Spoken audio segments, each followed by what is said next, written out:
teams were surprise contenders in the group stage. For the Flash Wolves, they got off to a questionable start in week 1, but came out strong in week 2, going 3-0 to grab the #1 seed in their group. Yeah, and the thing I like about Flash Wolves, if they're the team that have come closest to showing that there is a recipe to beat the teleport strategy in mid lane, and that seems to be get Casa, get Maple on 2 deadly champions, and then just try and completely wreck that lane itself. If you got teleport, it means you're not taking a cleanse, you're not taking a heal or a barrier. As soon as that flash is down, you can run things like Lee Sin, LeBlanc, and just completely take over the tempo of the game by crushing that mid lane. Analyzing the two teams coming into the matchup, the first thing that appears is that both of them have the longest average game time, which you think, okay, that might make a really boring game. They all have a deficit of 15 minutes, so you might think on paper that this is going to be a very slow, low-kill game, but these teams have shown that once it reaches that 15-minute mark, it is no stops from there. They just go all out for kills, left, right, and center, and they have a bit of a hard time closing the game,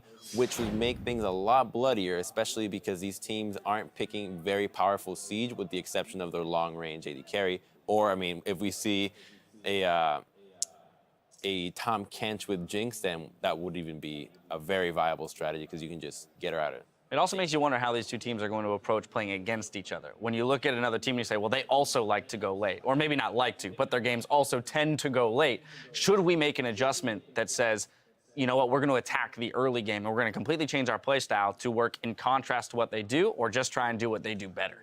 I feel like Origin's goal in this particular match is simply because they have red side 3 games because of the lower seed. Like blue side has shown a lot of dominance in this tournament, but with the fact that Origin has the red side, I feel like they'll go for the strong lane matchups as they have done previously in the regular split, where they just pick the strong matchups, go for the Kalista, go for the Cog, get the last pick on Soaz and try to dominate through that. Yeah, and I feel that even though they're both like distance teams, I feel like one is a distance boxer, which is the Flash Wolves. They like to just keep hitting you and eventually you will go down, versus like a distance runner in Origin who just want to like transverse you around the map as many times as possible until you make that mistake and they pick apart your base. We saw that they got a Baron against the Korean team, then they were able to backdoor the base with double teleport. This team has won some games in pretty unconventional fashion, whereas Flash Wolves, they just keep throwing LeBlanc into the middle of the team until someone dies. So the traditional way a lot of best-of-5s or best-of-3s are run is that the first game you just feel each other out and you just, okay, we're going to run our strategy, what we're comfortable with,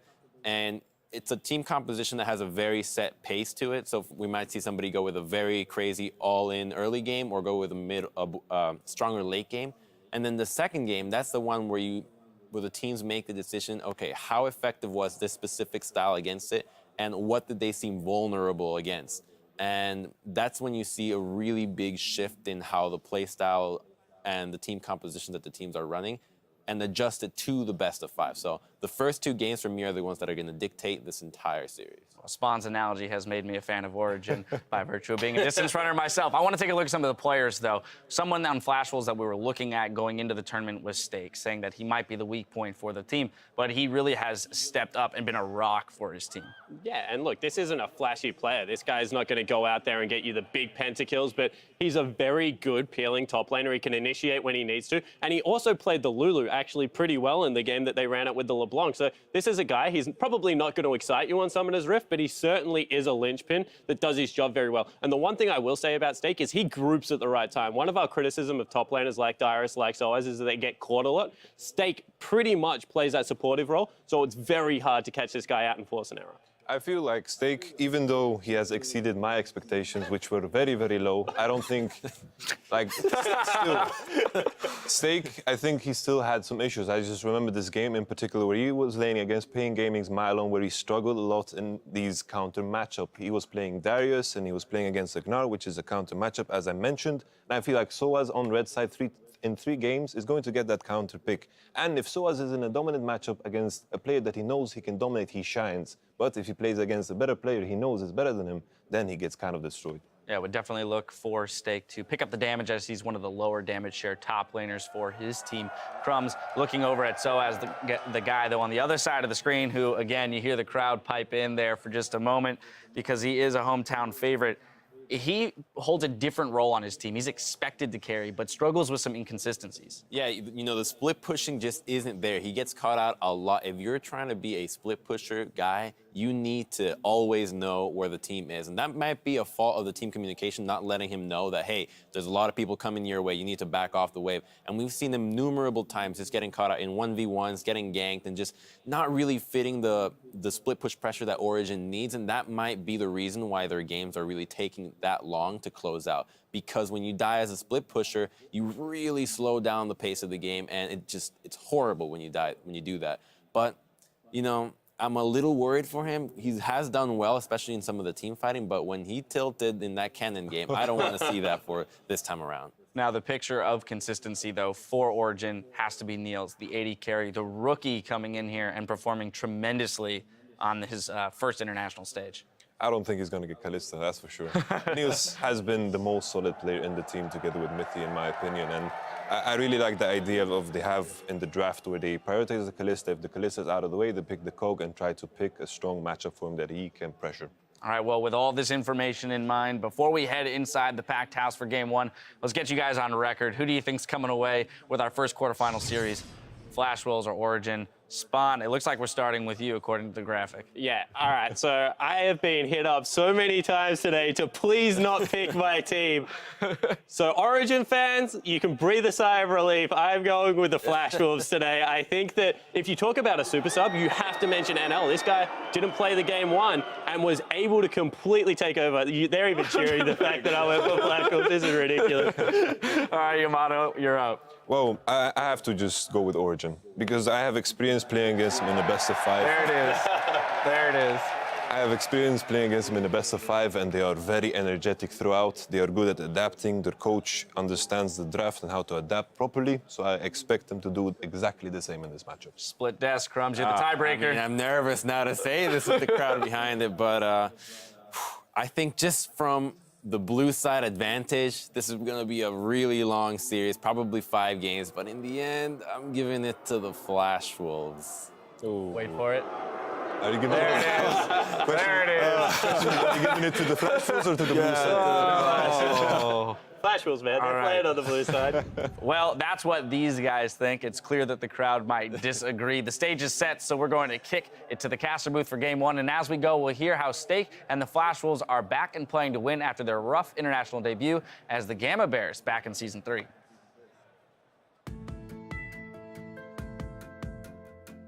This year is totally different from the last time we came. Let's talk a little bit about the team, starting with the Gamma Bears, because frankly, not too much is actually known about these guys. Just like last year's world champion, the Taipei Assassins, the Bears are coming into this tournament flying very much under the radar. So let's take a look at our first match of the day. The Taiwanese champs, Gamma Bears versus Korea's SK Telecom T1. Well, I think Gamma Bears needs to play the best games of their life if they want to beat SKT. Last time, our first match was versus SKT. Yeah, and it didn't do well because we got crushed. Here comes Faker. He has just melted Stake. SK Telecom T1 will advance to face Najin Black Sword in the semi-final. To be honest, I think there are some good players on the Gamma Bears side, but this was definitely an individual skill mismatch. When we were in Gamma Bears, we just played for fun and do whatever we want in the games. It's like a solo queue with our friends. We didn't even practice that much. I don't think we really wanted that win. This time now, we know what you have to do to win.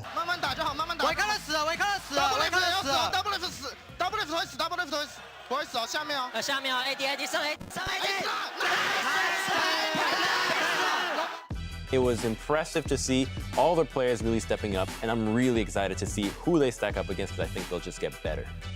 My team members is 80% same from Gamma Bears to Flash Wolves, but everyone's grown older, and now we have a good analyst.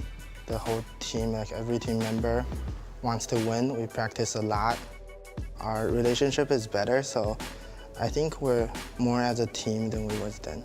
Everyone, we put our 100% in this whole thing, so I hope we get good results.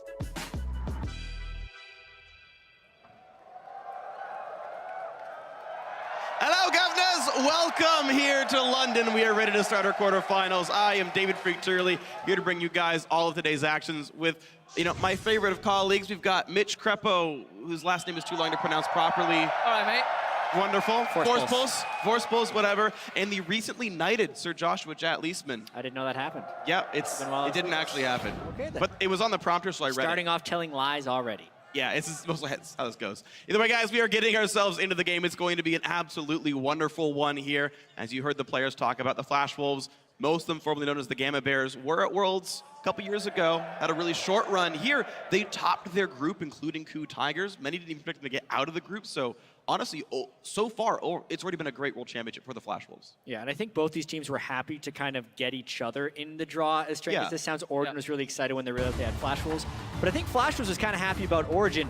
Early game-wise, these guys have actually been pretty weak. They have been able to pull out games, obviously, so this has the looks of a very long and fascinating series. Yeah, London definitely conserve your energy. This may go long, especially post 30 minutes is when these teams get bloody. So 0 to 15. Kind of dull, especially with Flash Wolves, averaging like, what, 1 kill in those phases of the game. But then later on, if you go post 30, then you get these massive AoE team fights that we're waiting for. And right now, actually, I'm not surprised though. We'll see the Flash Wolves bans right here. The Callista was first picked every single time Origin could have for Niels, and Elise is actually something that Flash Wolves didn't even play. Yeah, and we also heard the analyst desk talking about how blue side was a decent-sized advantage in this game. And also these bans, it's mainly because the red side has to ban the Mordekaiser and the Gangplank. At least that's what we expected in these games. What we weren't expecting here is we thought the Jinx was actually going to be banned because NL has been so dominant on it, averaging 971 damage per minute on Jinx, which is the most of anyone at Worlds by far. Yeah, that's mostly due to the fact that these games go long and you have a lot of AoE defense, but even with that into account, he still does significantly more damage than anybody else in similar roles on that Jinx pick. So Origin should be building an anti-Jinx comp if they leave it open. Well, interesting, they didn't remove Tom Kench either, so we expect that to come through at some point here for Sword Art. And as far as stealing the Jinx away, we don't think that's very likely either. NL might pick it up this round, but even if Origin had the chance, Niels is not exactly a prolific Jinx player. Well, we know that Flash Wolves is willing to early pick the Jinx because it's been so dominant for them, and we're pretty sure that Niels can play Jinx. It's just not anywhere near his top played in solo queue. On his main solo queue account, he had something like 12 Jinx games. Yeah, and as a clarification on that stat we just mentioned, 52% more damage per game NL deals than the average Jinx at Worlds. So he's really been proficient on that champion. With that said, though, the Gragas is great at displacing Jinxes in team fights. Flash Wolves did their scouting, and Soas probably surprises them here with the early Darius pick. They haven't played it so far in the tournament, so top laner Stake obviously has played both Darius and the counter matchup Gnar, so he's proficient in this matchup, but it is a new pick from Soas. And on top of that, as far as being red side, Origin has last picked their top laner 2 out of 3 times. It's something that seemed likely for Origin, especially considering the perceived mismatch between Soaz and Stake. What this means is we're probably going to see Peke actually get the counter pick. Looking at this draft, this is where Mithy usually goes for a Thresh in a lot of these situations, so it would actually be surprising if he locks in at Alistar. Well, surprise. Surprise? Yep. Tiny surprise. Tiny little bit surprise. I feel like Alistar's really big to be a small surprise. I feel like he's one of the biggest surprises you could go for in League of Legends. Yeah, well, surprisingly, Alistar's dropped off a substantial amount here at Worlds. And we're talking the build of the champion is a big Minotaur. We're already going down that road. Yes, we are, Jat. Physically, he is a big surprise. Uh-huh. All right.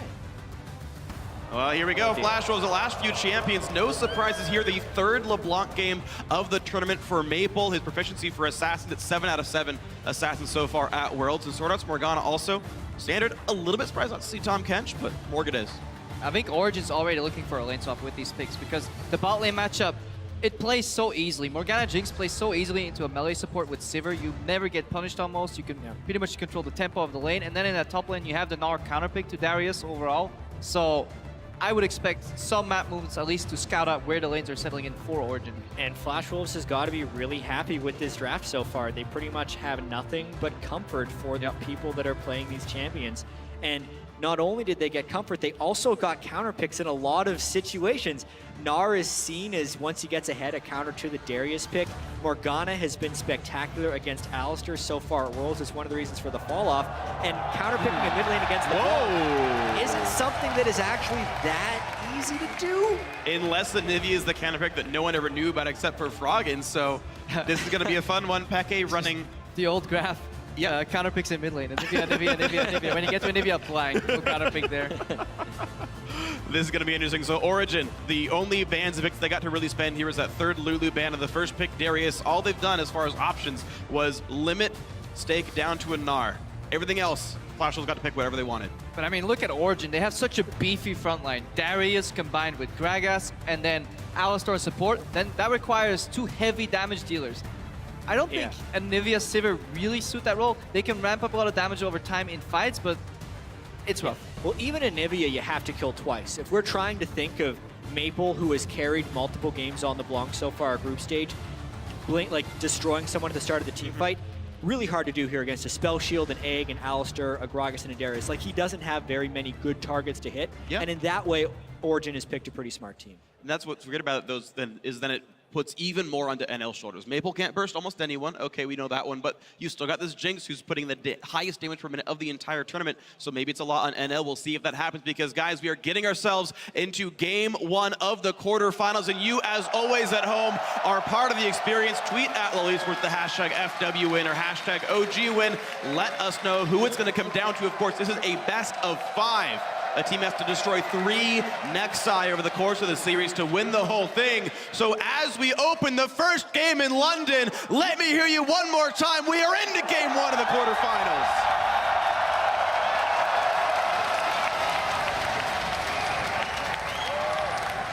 And also, for the fans as well as the viewers at home, make sure you're conserving your energy for this matchup. So don't do this. They didn't get if the you're memo. behind your television right now, don't shout. So, this is such an interesting matchup because Flashwolves and Origin, while they did win in the group, there's a stat called Bloodiness, which is the combined kills and deaths in a game.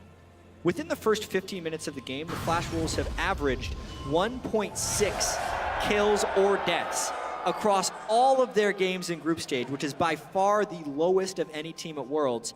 And Origin is the 3rd lowest at 5.2, which is substantially higher, but still incredibly low. So as far as the first 15 minutes of the game here, we were really wondering what the stylistic mismatches were and how they were going to play out. Yeah, definitely looking at just how slow Flashwolves approach the game. They don't go for any kills. First bloods don't happen until probably after 10 minutes, if I remember correctly. They don't take any first towers. They're a very good reactionary team overall. If you make a play, they have a good reaction, but they're very much so not proactive at all. So this could give you a very stale early 10 minutes. And when we've been watching their games from the group stage as well, Flashwolves has some negative CS differentials, specifically Stake. He's usually down around 10 CS, whereas Soaz is up around 7 CS, so is Niels, and Peke's been holding his own.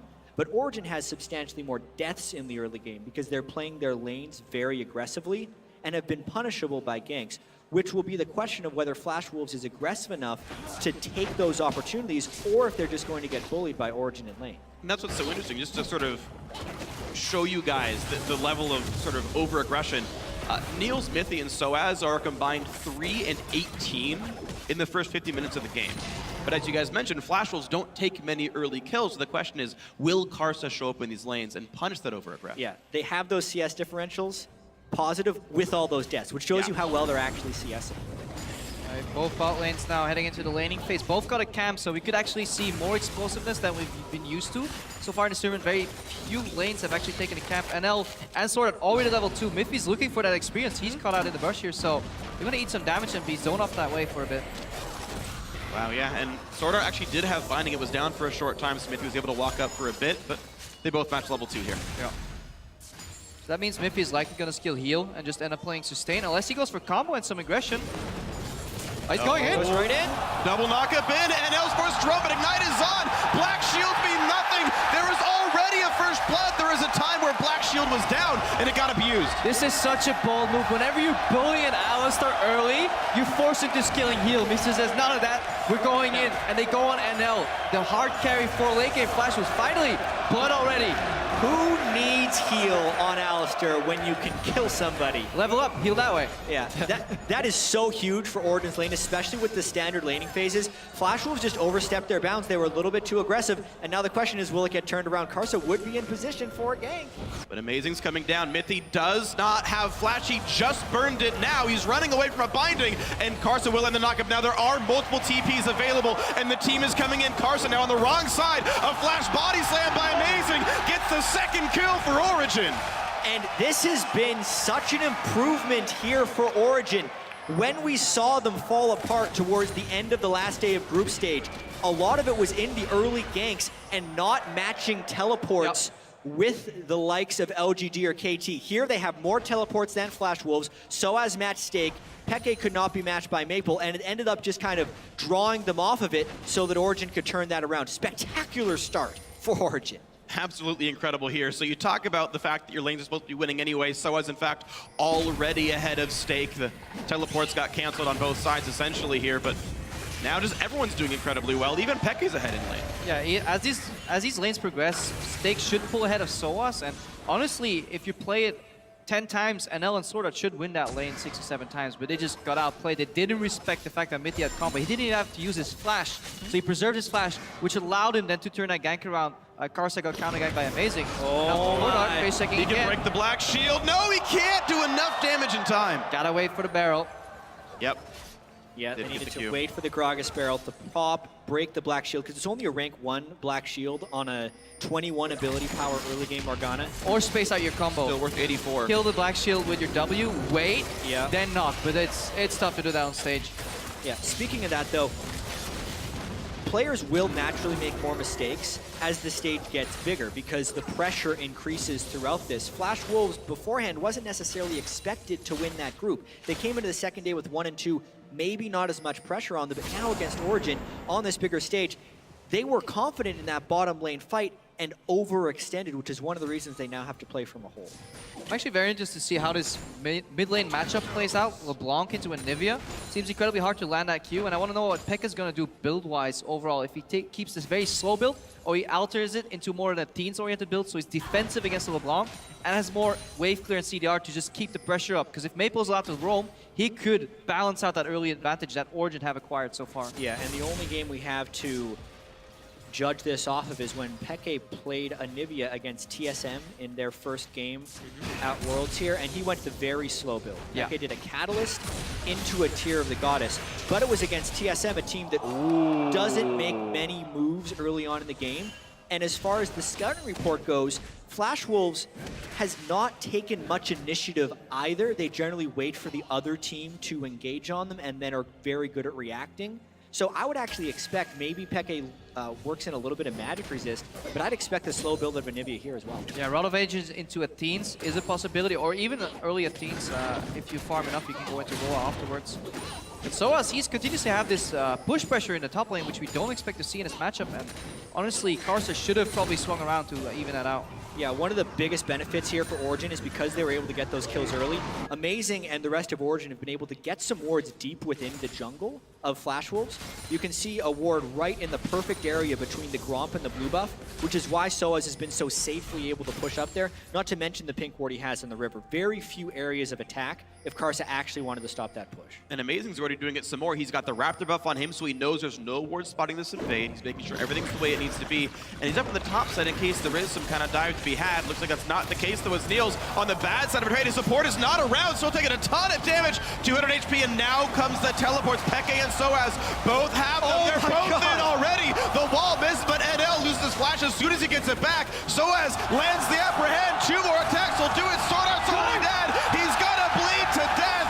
NL makes it 4 deaths, and Origin are incredibly far ahead. A complete opposite of what the stats have shown us. We prepared for this match. We prepared for a very dull early game right now. Amazing, though, has to get away from Maple. Looks like we brought our Prenzel sharpness because it's certainly anything but dull here. Amazing trying to run out. Maple puts in the Ignite. W will kill him. Onto the turret he goes. Flash Wolves get their first kill of the game. Maple's going to have to do a whole lot more of that because everyone else on the team is actually losing pretty substantially. Love the teleport usage by Origin. They are absolutely capitalizing on, for Flash Wolves, what is a surprisingly aggressive duo lane, letting them play the Jinx, overpowering them when they push far, and punishing Jinx for the low mobility. In all of group stages, all games combined, Origin got a total of 3 kills. In this match, they've already exceeded that. They got 4 early game kills here. We see Niels, he gets engaged on, but he can wait.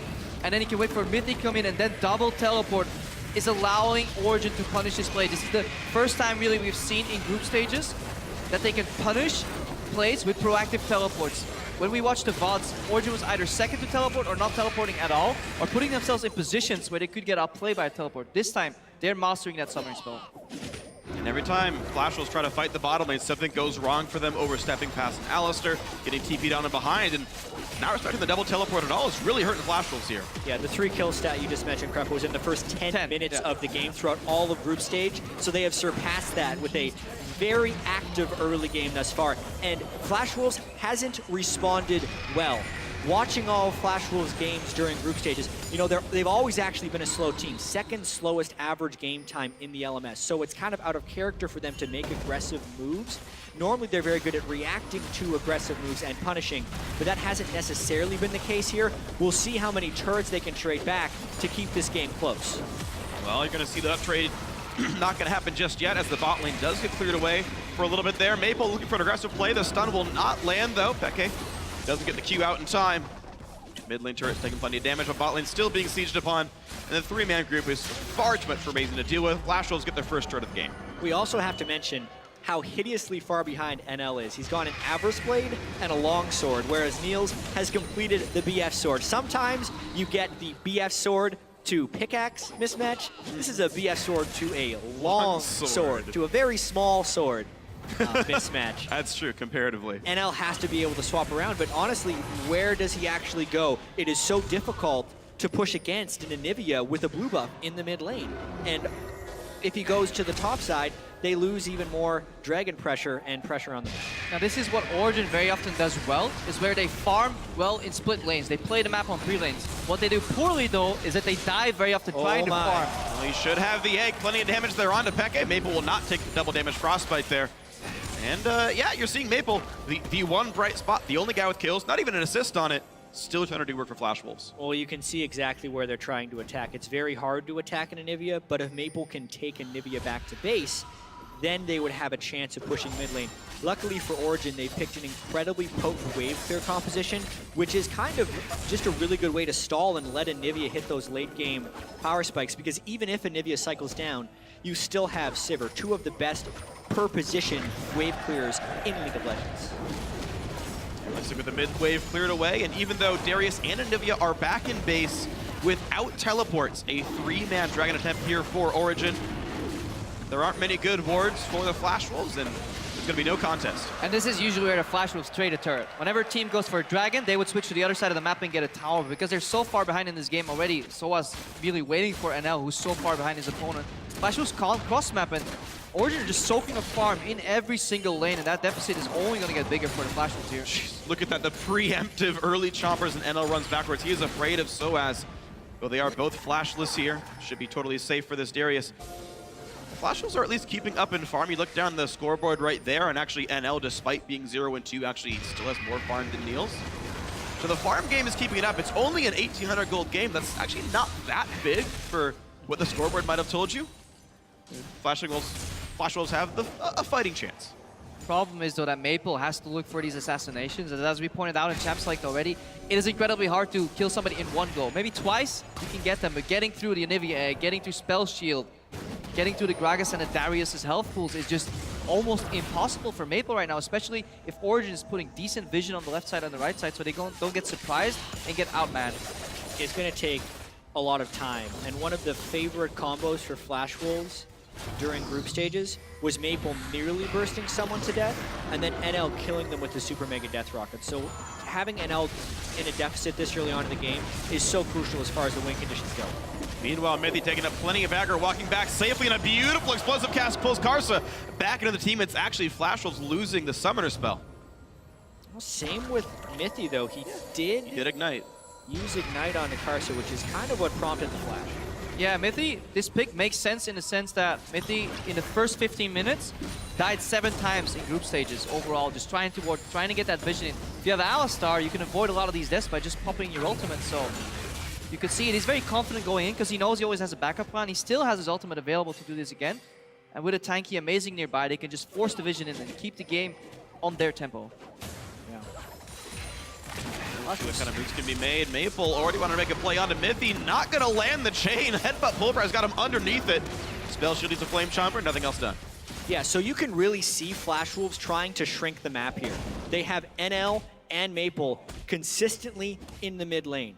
Now it's going to be on Origin, because Origin typically doesn't like playing shrink maps to 1-3-1 and draw the game away from Flash Wolves with a Nivea wave clearing in the mid lane. The longer Origin can play this game, the larger their lead will become because they're essentially able to farm all 3 waves, whereas Flash Wolves is kind of only safely able to farm 2. They are actually in a good position to do that, and now they actually have the vision to back themselves up in those positions. Usually, when we see Origin go for very early 1-3-1s, they lack the side lane vision, and that leads to a lot of their deaths in those side lanes. But this time, because they were ahead a little bit, Soaz has a trinket ward right there. So for 1 minute, at least he'll be relatively safe. But we need to see that backed up by more sidestone wards placed by the jungler and the support if they want to continue using this strategy. The thing is, Origin don't have a lot of those deep wards near the mid lane. That area can be collapsed upon fairly easily, actually. And you also got to watch the side lane matchups here. Sivir's not exactly a good one-on-one versus LeBlanc, but that's the matchup being had on that top side of the map. That's going to make it difficult for Niels to really push well. Yep. Yeah. Amazing did just pick up his Sightstone 14 minutes and 30 seconds into the game. On average, he's picked up his Sightstone at 14:50, which is the second slowest in the group stage. So even with this lead, you can still see the tendencies are staying fairly true for Origin.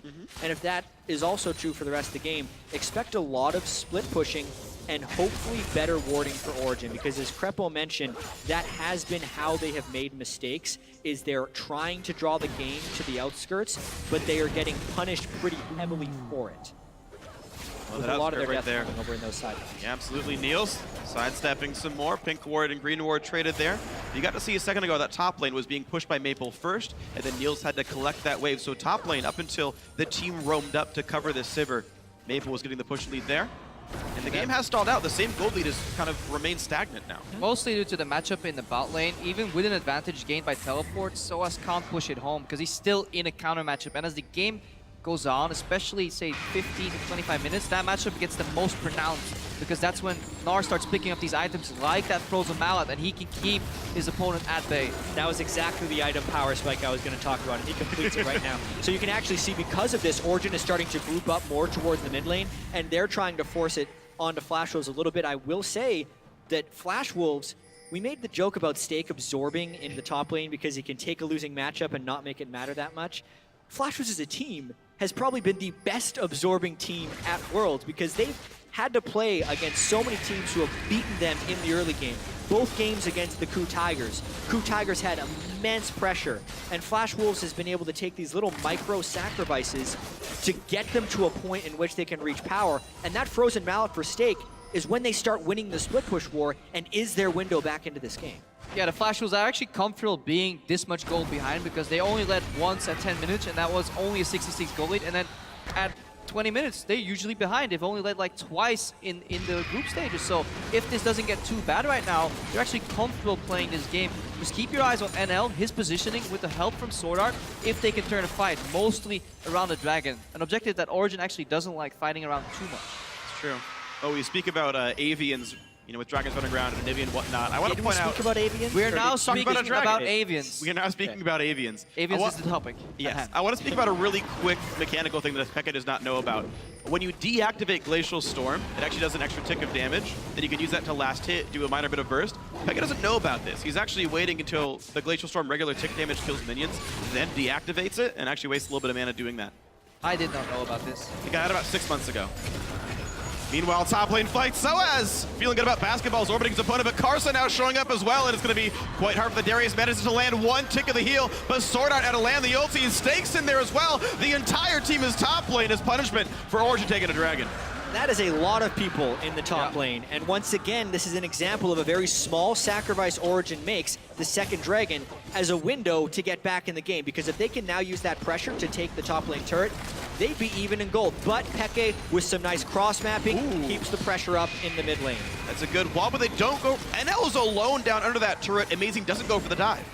And this is something we've seen from Origin. They play the map open, and if you hit them somewhere in the top lane, they will take something from you in the bot lane. The problem is they don't predict the play from Flash Wolves here very well. Soaz could have backed off if he didn't have the vision. He could have respected the Vigilant more and just taken the free dragon. But Origin, very often they want too much, and they have to end up getting punished somewhere on the map.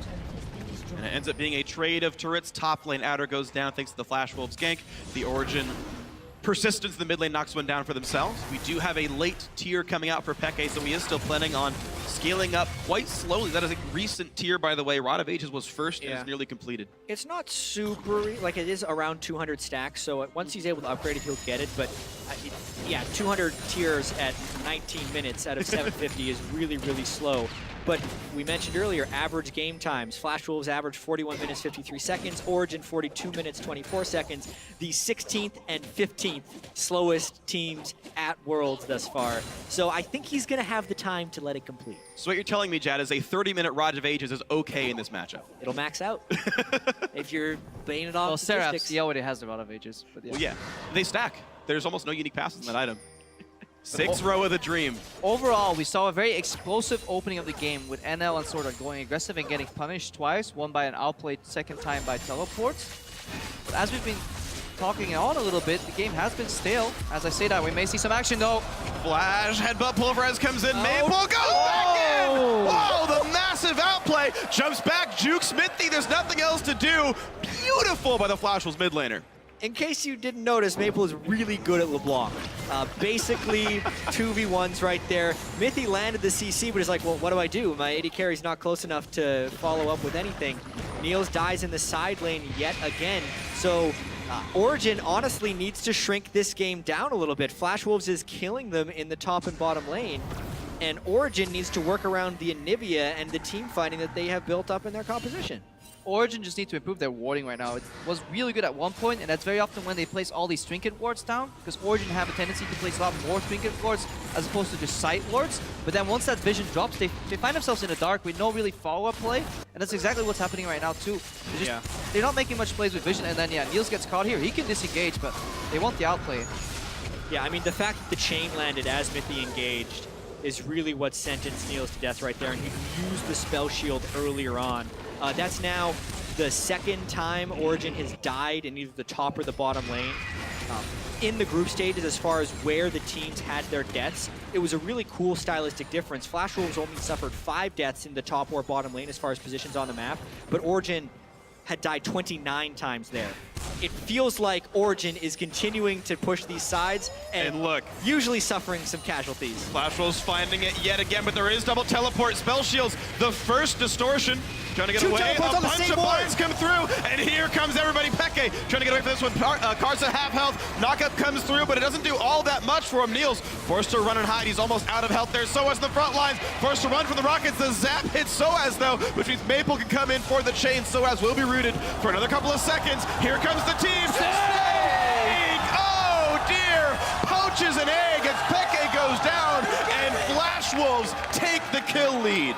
And that's so punishing for Origin because they expended both of their teleports to try and salvage that play and got a negative result off of that. Flash Wolves has persisted to this point, and they look to take the lead with this turret kill. But what a fantastic way of using distortion and mimic distortion there from Maple. He passed over Baron into the jungle, doesn't get spotted. Over the Crux, he gets behind Niels. Niels only starts running once he sees Karsa coming out. And because Origins have this spread out playstyle when they use the teleports to collapse, Amazing was actually still in the mid lane. NL was way ahead of that play. He joined, and once he joined, he turned around the tides in that fight. So Flash Wolves, they're planning their plays together. Origin are reacting with teleports, but sometimes you just gotta bail out and sacrifice one guy. Yeah, I love what Maple's been doing. Moving through the shadows and creating plays for Flash Wolves instead of waiting for Origin to split push them to death. Again, Niels was out of this fight before it really began. And Peke had to use his flash defensively because they both teleported in on the same ward. And Origin, they feel strong, but they don't know that Amazing's in the mid lane. Poor communication. And Nell comes in. He wasn't spotted anywhere on the map, and yeah, he's going to turn on his fight. And look at the spacing from Maple too. Staying out of Darius' Q range. Stake now realizes that they actually killed Soaz already, so he doesn't need to use his ultimate to secure Soaz. And then he just hops onto Peke. Peke trying to peel. So these little minor outplays here from Stake just adapting during the fight. At first he goes in for Soaz, realizes that kill is already produced. Then he switches to Peke. Flash Wolves pick up 2 kills. And I want to highlight something that Minor Crypto talked about on PTL this week about Flash Wolves sort of playing to their opponents, playing to level them, playing almost a style that works well. Origin love to play these side lane pushes, this 1-3-1. Soaz got kind of picked by Stake. Niels on Sivir is never going to survive against LeBlanc, and Anivia's not exactly a great side lane pusher. they're not even the right champions for a 1-3-1 style from Origin here. Flash Wolves have matchups for all of them. Yep. Flash Wolves has been so good at reacting to their opponents. Sometimes you can use that as a negative because, you know, they're waiting for the other team to expose themselves. But basically, Origin has been exposing themselves in those side lanes, and that's where Flash Wolves has been able to capitalize. This game may actually hinge near this next Dragon fight because instead of the picks being plentiful for Flash Wolves with solo people off, they are now grouped up with an Anivia around an objective. Will Flash Wolves give up Dragon number 3, or will they actually try and fight this one? We keep talking about how Origin's style is 1-3-1, but a case can definitely be made to just spread open the map and then collapse with the Sivir and then use that movement speed advantage to make a pick or an engage or a siege somewhere. Because if you look at this composition, a lot of the issues Alistar and Darius face in these fights is getting to their targets. Sivir solves that immediately for you, and then you can really play out these good zone control team fights with Anivia. So they have the tools to turn around a fight, catch out NL. But he's proven to be very position-based AD carry, so definitely interesting to see if this plays out. And as much as we talk about Flash Wolves being a sort of reactive team, they've made a lot of proactive picks. Origin haven't gone for sieges or fights or much of anything, but Maple continually opens the map back up. Dragon's been up for almost a minute. Origin trying one more time to take it. I feel like Maple has been doing most of the work. He has been the one working in the shadows, and he has been the one split pushing for the team.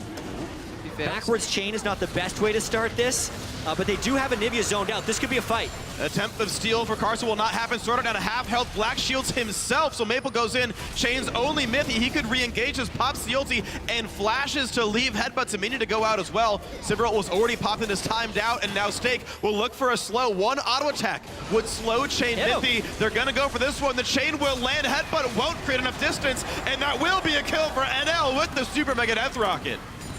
And on the topic of controlling this split push that OG does, Rek'Sai is a fantastic pick because you can make your jungler an impromptu wave clear on the other side of the map and just ulti him in. Karsa came in with the tunnel, joined the fight, and once Origin was disrupted, they were too afraid to fight. They felt a need to regroup. And then Flash Wolves gap closes and range CC punished them. Well, specifically in that fight, Peke was trapped in the mid lane because the push was being threatened while Origin was able to get the Dragon. So I actually think they got a decent amount of value picking up Dragon number 3 and only having the one casualty in the Alistar. I think is an acceptable cost for Origin in the long run.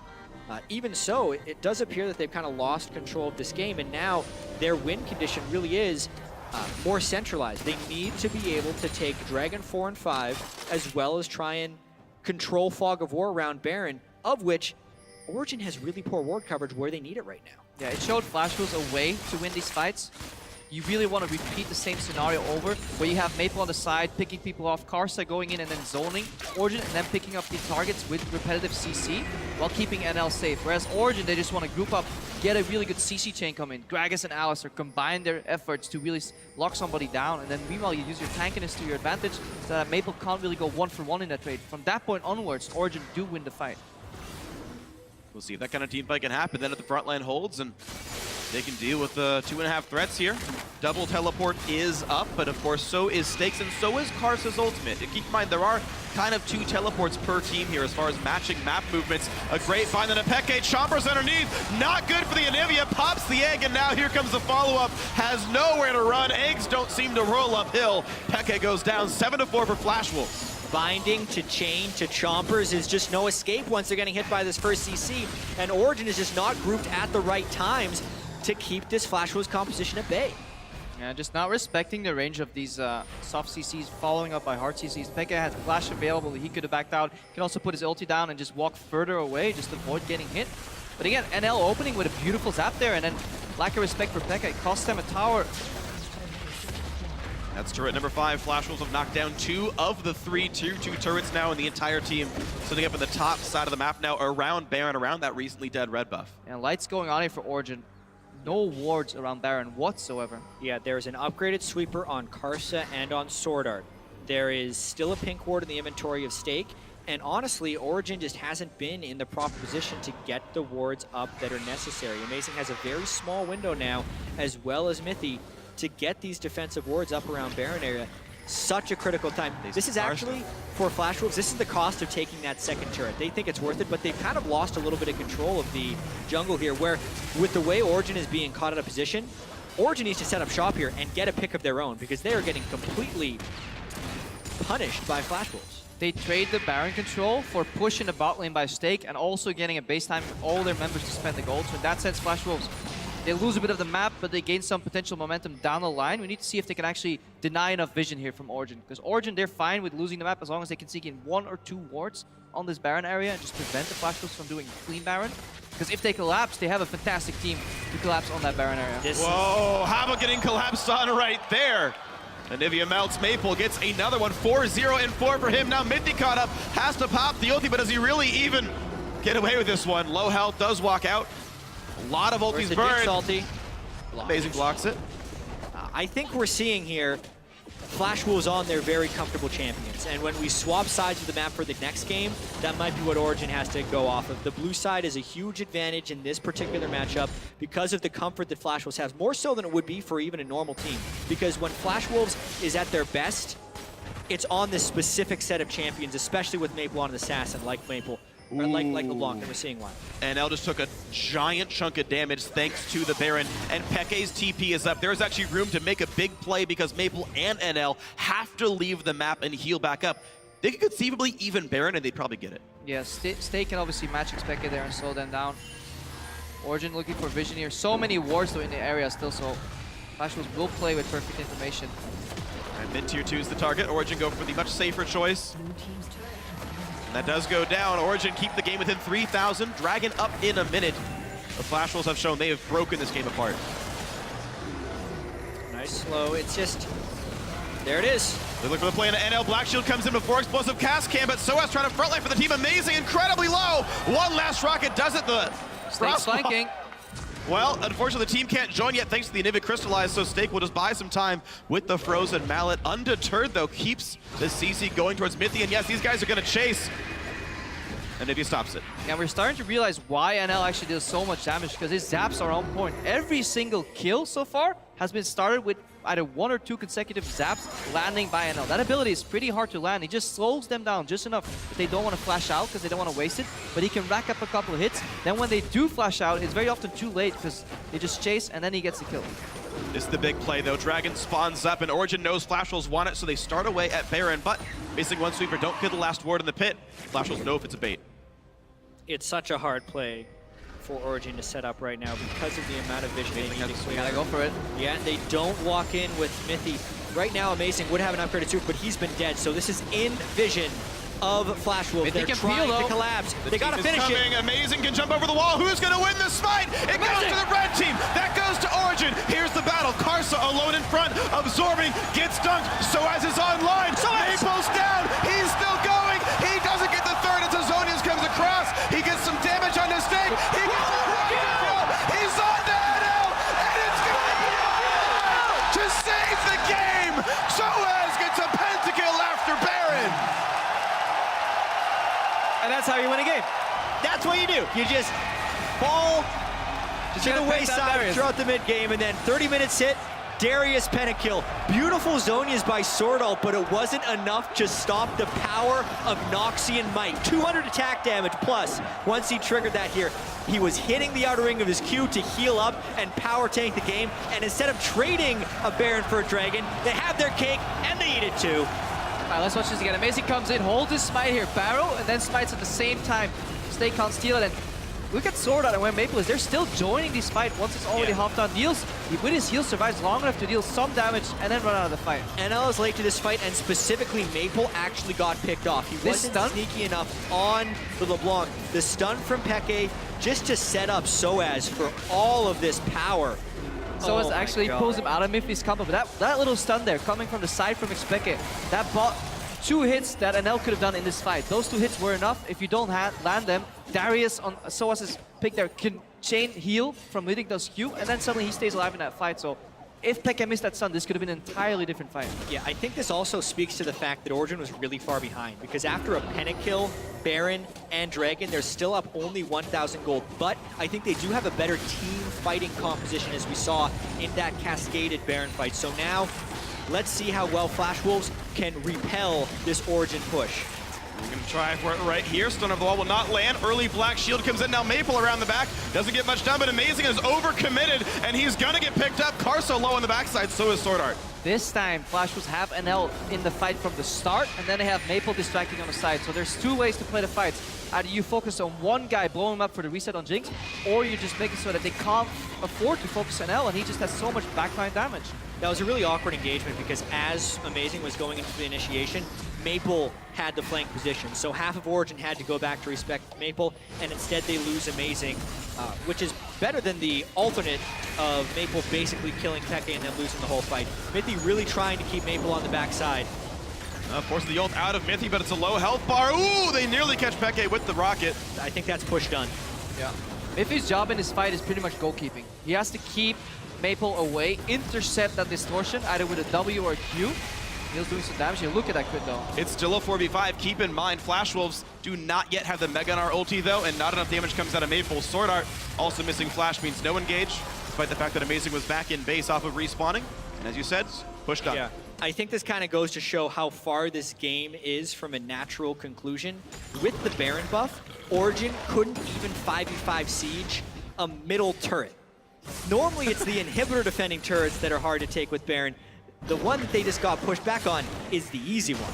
Yeah. Origin as a team never use Baron to end the game. They use it to break open the base. That's when they take down a lot of these tier 3 towers, but right now they're having issues even getting past tier 2. Yes. Against a team that plays late game Jinx, has an AD carry with the highest damage in the entirety of group stage, well surpassing any other Jinx players even in that regard. So we go on with this and we get a Zeke's later on coming out of Sword Art, NL could potentially start solo carrying these fights. And that is next. You can see the Amplifying Tome in Sword Art's inventory. I would bet you that is going to be the incredible AD carry empowering Zeke's Harbinger. A couple thousand gold away from that one. We'll see if it comes in.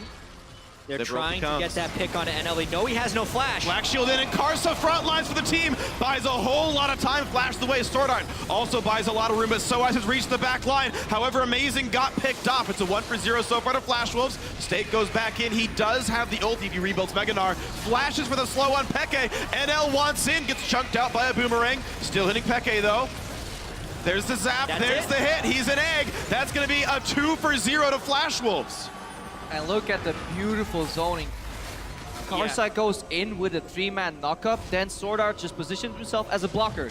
Just presses ulti and Zonias. He doesn't care if they walk out of his ultimate. All we need to do is keep NL alive. And in the midst of all that, Amazing find himself, goes off and killed. You could really see how hazardous it can be to chase down NL's Jinx with the rest of Flash Wolves being able to protect him. Black Shield, the knock-up from the Rek'Sai, as well as the flanking from Maple, plus Frozen Mallet on Stake. He's not really using this offensively. People are, like Saws is trying to run at the AD carry. Stake's just hitting him with that Frozen Mallet slow again and again, and you can tell it is shutting Origin's team fighting down. Aside from that one, you know, kind of nice pentakill. Yeah. Gave him 6,000 gold power play. But even with a 6,000 gold power play, they're still behind 700 gold, so...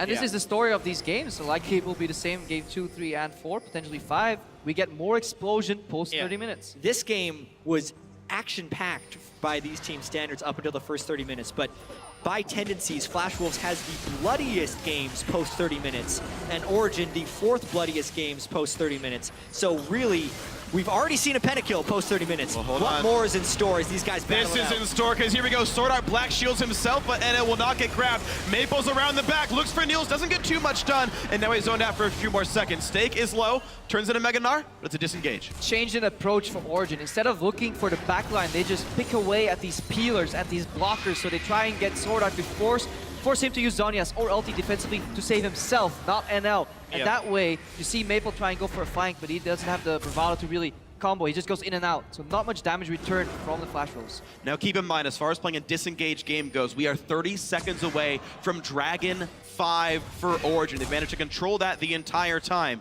And so if they can set up that line one more time, in 25 seconds, they can go for the aspect. Yeah, right now, Origin's wards are placed around the Baron area. They have triple pink right there, but they actually don't have much vision control at the Dragon Pit, so what will Origin choose? You've seen teams trade Dragon 5 for a free Baron and then take their chances at the next one. Origin does kind of hold the cards right here, but they have to be careful that they don't walk into a bad team fight because the death timers could end the game. And Origin, they've learned their lesson. Instead of rushing into their inevitable doom, They've been Looks like kiting a lot more in these fights, but right now, Flash Wolves are rushing down this Dragon. Yeah, and Origin, they didn't have the vision control at the Dragon Pit. They're going to try and trade for Baron, but the timers were desynced by 10 seconds. So how much Baron can they get, and how well can they run away? Last time this resulted in a pentakill, but Peke's running a little low on his mana pool. He has a blue buff. They're just two-manning it, and it's gonna go down. There's a second bear of the game, and here comes the fight. Flash Wolves on Dragon 1 at least have some stats. Here's the engage. Niels flashes for an auto onto Maple. A couple of knock-ins come through, and so has wreaking havoc on the sides. Niels is still safe. Peke lands a stun. Sword Art goes down. Mega Dart does almost nothing, and Stake is the second kill of the fight. It's 2 for Peke. But instead of tunneling on Anel and not being able to reach him, they actually take the composition apart piece by piece from the front. Yeah. Origin wins fights whether either they kite and they kill the front line or they get this Baron buff and they can hit the front line anyways. Long death timers too. It is just Sword Art and Stake, but how much can they get off this one? If they pick off Maple or NL, the game could be over, but they finally break the base with Baron number 2. And speaking of picking off, if Maple had landed that chain, it might have actually killed off Soaz. It would have triggered the mimicked Q mark right there, but doesn't happen. It's gonna stay alive for now, but it's only a 3,500 gold game. Origin didn't get a lot off of the last Baron buff. We'll see what else they can get here. And in these slow late game fights with Leandris from Anivia, we'll talk about that later as we see this replay again. So Leandris on Anivia is great for tank busting.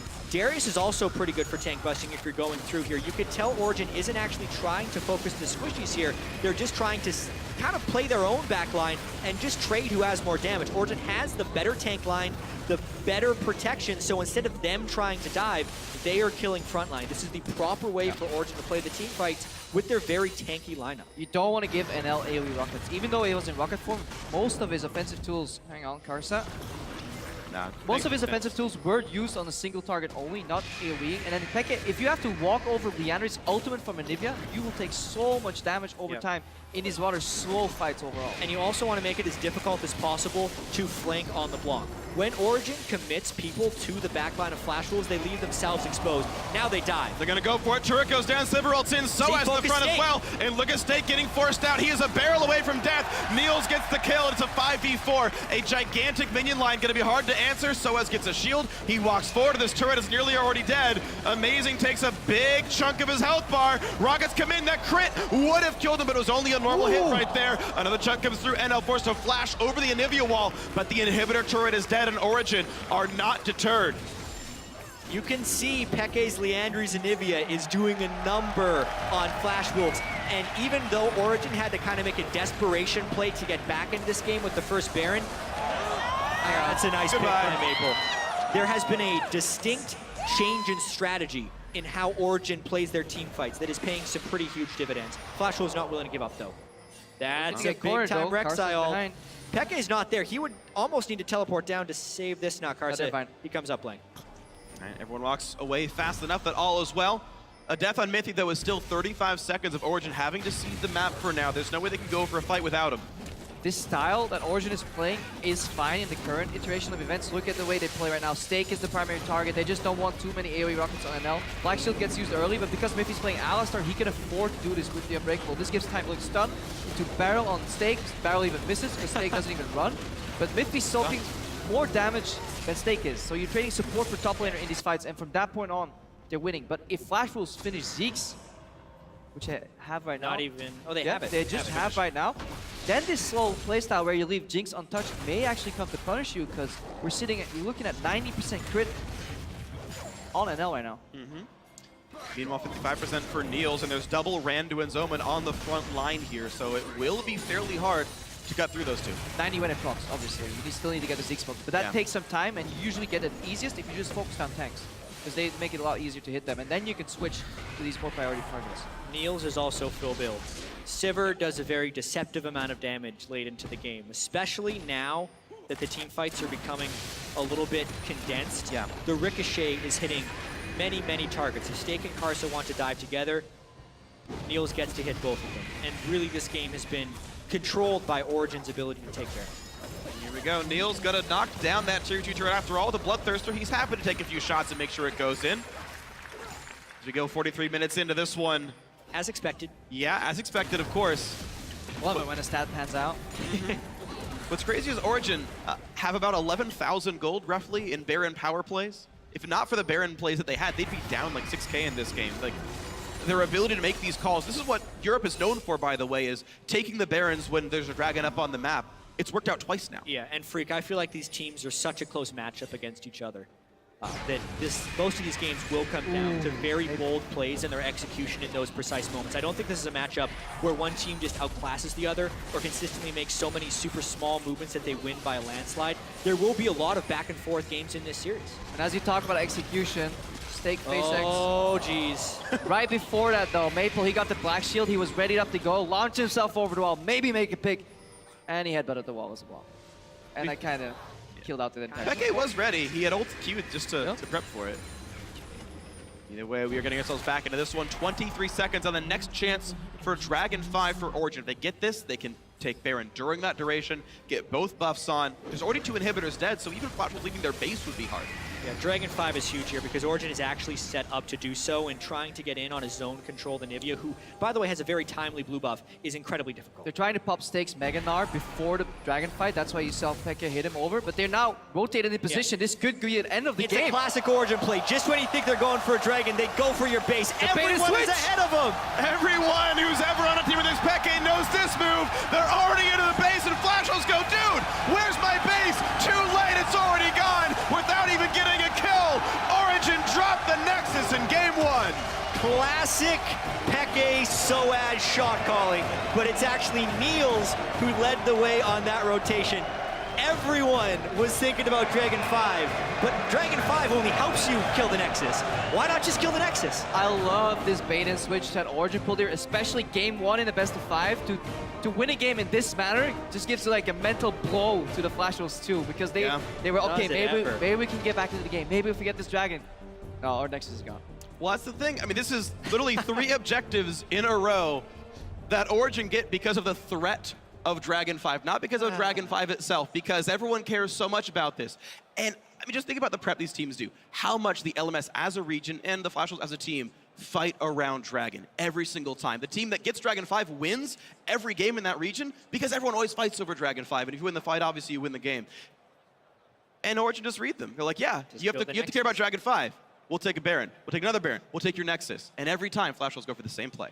Looking at this game, though, we saw a couple of the tendencies coming into the game that we expected confirmed, but we already saw some changes here that Origin did in their play. Very much so the proactive teleports early in the game. This is not something we've seen. They've usually been either second or not teleporting at all. Yeah. But this time it was good to see them go for these proactive plays. But then the game took the normal turn, where Flash Wolves are just so good at stabilizing and not looking for more action. I think we saw some of the strengths and weaknesses of both these teams come out pretty strongly in game 1.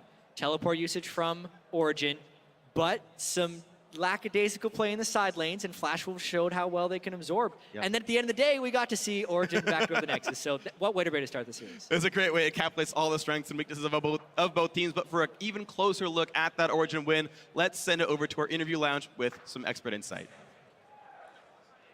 Thank you so much, guys. I'm joined here by the Fisho and Clement too, who is a caster for the LMS region and knows the Flash Wolves very, very well. Let's break down this first game, starting with the picks and bans. Because watching, as someone who's watched Origin for a while and has watched the Flash Wolves for a while, I was quite surprised at all the power picks given over to the Flash Wolves. Exactly. I think that the Flash Wolves got to play exactly what they wanted, and OG didn't use their strength in on purple side. If we look at the group stages, they actually won 3 games on the purple side, and a huge part of that was giving Soaz split push pressure in the top lane. But this time they actually let Stake get the Gnar against the Darius matchup, and I think through the middle of that game, we could see the advantage. They didn't have anywhere they could push. And we were talking about this during the game, how this Lulu ban on red side doesn't seem to be necessary against the Flash Wolves, because it's Stake who's going to play it on top side, which means there's no front line suddenly for the team, and they rely so much on him being that big tank. We saw him on the Gnar, so I think they should leave that one open, ban away that LeBlanc for Maple, which was just such a pain for them to deal with. It was just all over the place. Yeah, definitely. And if we step away from the picks, okay, OG had made their bed, and then they start off being very, very aggressive, which is something that we've seen from them a lot in the European LCS. Not so much so far on the world stage. How come they weren't able to hold on to their strength there? Because they got the first, but they got the pressure in the bottom lane. I think the main play we have to talk about is the double TP top lane, where they got punished very heavily. Amazing was in the bottom of the map, and they didn't know that ML was already heading on their way. So we actually have a replay for that one best. as well to look at that one indeed, and we can talk over it. And as you said, Maple, a staple for that team, and we see it here once again. Yeah, it was just so weird with the way Origin were positioned on the map, with always amazing being on the bottom side with the side stone. So they had very few defensive wards. So even though they got ahead at first, we can just roll the clip now. We notice how Maple's been able to sneak in behind because there's 0 wards in this jungle on the top side of the map for Origin. So they're only looking offensive almost. Nils gets caught out at first, has to run away. The double teleport comes in. It worked earlier in the game for Origin, but look at Amazing on your minimap. He's so far away from his team, he's never able to help, and FlashWolves gets to play this team fight where they avoid the burst coming in at first and then can just keep chasing with more and more CC. And honestly, when that fight happened, I thought, from knowing how the FlashWolves have played and knowing that they have that power pick, they have a fed Maple on the block, and they have especially the Jinx, I thought it would have been over and the FlashWolves would have been able to clean it out. What do you think? I think OG really knows what they want to do with their composition. The reason Darius is so strong right now is even if you have a counter matchup in Gnar, Darius in the team fights can just go right through him. If he gets enough items, Gnar is not tanky enough to hold that front line. So that's exactly what they did. They baited the Baron, they forced him into a team fight and just went through their front. Yeah, and with that, Europe got a little bit of vengeance for the Balls pentakill. We can roll that pentakill from Soaz here, also on Darius and on the game-changing fight, putting it back in OG's favor. Yeah, really. So for Origin, because they got so many early dragons, they could keep like forcing FlashWolves to move down to stop these dragons from stacking up and then always start the Baron in advance. They did it this time around. FlashWolves comes in super late. Enel joins the fight now, and his tank is already dead, or one of the tanks is already down. And this is where Darius just shines, because once you get that first kill, you get 4 stacks on the next one. You even heal so much on your Q. One of the nice buffs you got coming into Worlds, making you even stronger in these team fights. And it's fantastic played by Soaz, but also why these teams value Darius so much, because he will always be a threat in team fights. On just having a Black Cleaver, he has enough damage to kill your entire team. Yeah, that play was just disgusting, man. Soaz, thanks for ruining my Worlds experience.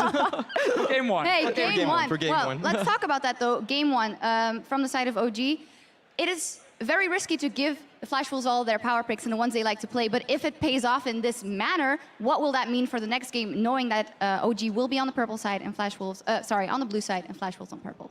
So you mean like OG on the blue side next time? That's what I meant. Yeah. Okay, I think the second game is always crucial in this series, because if they bring out a new strategy and they're on the blue side, the other team, when they go back on the red side in the next game, they're not going to have any way to react to it. So just Rito, fix your champions, thanks. Well, I think looking at this year, because Mordekaiser and Gangplank is banned so often on red side, it meant for Origin they couldn't target some of these comfort picks like LeBlanc, like Jinx, possibly even a Tahm Kench coming in later, who knows.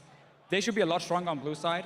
And I think them winning the first game is so huge for this series, because again, blue side, where they can now take away these comfort picks from FlashWolves and force them to ban away the Gangplank and Mordekaiser, should mean that we get a better pick and ban phase, because I honestly felt like Origin lost this pick and ban phase to the FlashWolves. They were just so few answers at first to how they could deal with like Jinx and so on, but because they played the early game so well, because they ran offensive Summoner and Alistar as well, they got the level 2 all in to kind of shut down the Jinx, buy them some time to get early dragons. They then used later on to bait these Barons over and over and over. So really them getting 4 dragons so quickly was massive by playing so well in the start of the game.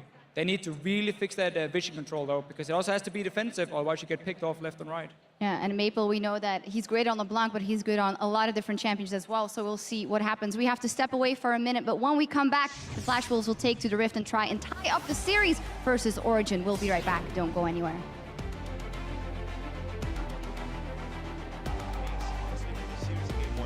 If we pick offensively, the series will take a huge turn. Soaz lands the upper hand. 2 more attacks will do it. Sword Art's already dead. He's gonna bleed to death for another couple of seconds. Here comes the team. Snake! Oh dear! Poaches an egg. He gets some damage on his snake. He's on Nano, and it's gonna be to save the game.